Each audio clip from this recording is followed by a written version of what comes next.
नमस्कार। आज दिन भर की प्रमुख खबरें जो प्रतियोगी परीक्षाओं के लिए बहुत महत्वपूर्ण हैं। 20 नई कंपनियों ने पोल बांड खरीदे जो दंडनीय अपराध है। 3 साल से कम समय से मौजूद कंपनियों को राजनीतिक योगदान देने की अनुमति नहीं होने के बावजूद डेटा से पता चलता है कि कम से कम 20 ऐसी नई निगमित कंपनियों ने लगभग 103 करोड़ रुपए के चुनावी बांड खरीदे। कंपनियों को निगमन के 3 साल के भीतर राजनीतिक योगदान देने पर प्रतिबंध लगा दिया गया है। निगमन के 3 साल के भीतर राजनीतिक योगदान देने वाली कंपनियों पर प्रतिबंध कंपनी अधिनियम 2013 की धारा 182 के तहत वित्त अधिनियम 2017 की धारा 154 संशोधित धारा 182 के ठीक पहले भी बरकरार रखा गया था। रायलसीमा भीषण गर्मी की चपेट में। जैसे ही अभूतपूर्व स्तर की गर्मी की लहर आंध्र प्रदेश में फैल रही है, वहीं रायलसीमा क्षेत्र में जल की कमी अगली सबसे बड़ी समस्या बन रही है। रायलसीमा दक्षिणी जिलों से बनकर है। जैसे ही अभूतपूर्व स्तर की गर्मी की लहर आंध्र प्रदेश में फैल रही, वहीं रायलसीमा क्षेत्र में जल स्तर की कमी अगली सबसे बड़ी समस्या बन रही है।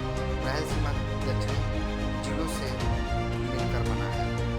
जलवायु परिवर्तन के प्रभावों से मुक्ति का अधिकार प्रदूषण की दिक्कतों के बीच आता है। भारतीय सर्वोच्च न्यायालय ने जलवायु परिवर्तन के विपरीत प्रभाव से मुक्ति के अधिकार को एक विशिष्ट मौलिक अधिकार के रूप में मान्यता देने से स्वास्थ्य, पर्यावरण और सतत विकास के पक्ष में मामला आगे बढ़ाया है।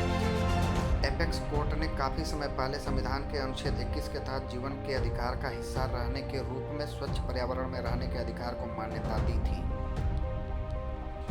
उम्मीदवारों को मतदाताओं से गोपनीयता का अधिकार है, यह सर्वोच्च न्यायालय का नियम है। मंगलवार को सर्वोच्च न्यायालय ने फैसला दिया कि चुनाव उम्मीदवार को मतदाताओं से गोपनीयता का अधिकार है और उसे अपने व्यक्तिगत जीवन और संपत्ति के हर पसंदीदा और वर्तमान काल को मतदाताओं के सामने बड़ी शक्ति के रूप में देखने की आवश्यकता नहीं है। न्यायाधीश अनिरुद्ध बोस और संजय कुमार की बेंच ने कहा कि उम्मीदवार का यह चुनाव पर आगामी अपनी गोपनीयता बनाए रखना जो मतदाताओं के लिए अनुपयुक्त थे या जो उनकी सार्वजनिक पद के लिए अमान्य थे, 1951 के प्रतिनिधित्व अधिनियम की धारा 123 के तहत भ्रष्टाचारित प्रथा के रूप में नहीं गिनाई जाती। स्काई मेट ने मंगलवार को कहा कि इस साल भारत में सामान्य मानसून की संभावना है और मौसम के दूसरे अर्धकाल में अधिक वर्षा का पूर्वानुमान किया। भारतीय मौसम विज्ञान विभाग ने वैज्ञानिकों ने भी इस साल के अनुकूल मानसून के प्रारंभिक संकेत देखे हैं, जिसमें एल नीनो स्थितियों का कम होना और यूरेशिया पर कम हिमावरण शामिल है। पूर्वोत्तर भारत को संभावना है कि मौसम विज्ञान से अर्धकाल में मध्यम बारिश होगी। चीनी नेता शी जिनपिंग ने मंगलवार को रूसी विदेश मंत्री सर्वे लावरोव से मिले, जो कि एक साझी विरोध का संकेत था और पश्चिम लोकतंत्र के खिलाफ मॉस्को यूक्रेन पर आक्रमण के बीच सहयोग की प्रतीक है। हम आपकी इन वर्षों की सफलताओं के लिए सर्वोच्च सराहना व्यक्त करते हैं। साइमन हैरिस बुधवार को आयरलैंड के सबसे युवा प्रधानमंत्री बने, जब देश की संसद ने उनके पक्ष में 88 से 69 के वोट से चुनाव किया। मिस्टर हैरिस 37 वर्ष की उम्र में लियो वराडकर की जगह लिया, जिन्होंने पिछले वर्ष अचानक इस्तीफा दे दिया था। पीटर हिग्स, जिन्होंने गॉड पार्टिकल के अस्तित्व का प्रस्ताव किया था, उनकी मृत्यु हो गई।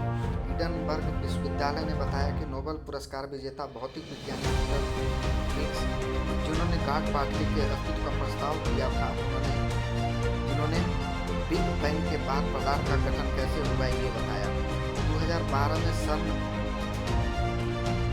के वैज्ञानिकों के घोषणा के बाद उन्होंने हिग्स को खोज लिया। मिस्टर हिग्स ने अपने काम के लिए 2013 में भौतिकी में नोबेल पुरस्कार जीता, जो कि बेल्जियम के फ्रांसवा इंग्लैंड के साथ था, जो स्वतंत्र रूप से एक ही सिद्धांत पर काम किया था। लंदन स्थित उच्च शिक्षा एनालिटिकल फर्म क्वाकरेली साइमंड्स द्वारा जारी वर्ल्ड यूनिवर्सिटी रैंकिंग सूची में जवाहरलाल नेहरू विश्वविद्यालय को सर्वोच्च रैंक वाला विश्वविद्यालय बनकर उभरा। विकास अध्ययन विषय के तहत जेएनयू 20वें नंबर स्थान पर है, जबकि आईआईटी बॉम्बे को 2024 के लिए विषय के आधार पर क्यूएस वर्ल्ड यूनिवर्सिटी रैंकिंग में इंजीनियरिंग और टेक्नोलॉजी के 45वें स्थान दिया गया है। फेयरनेस पूरी लाइफ की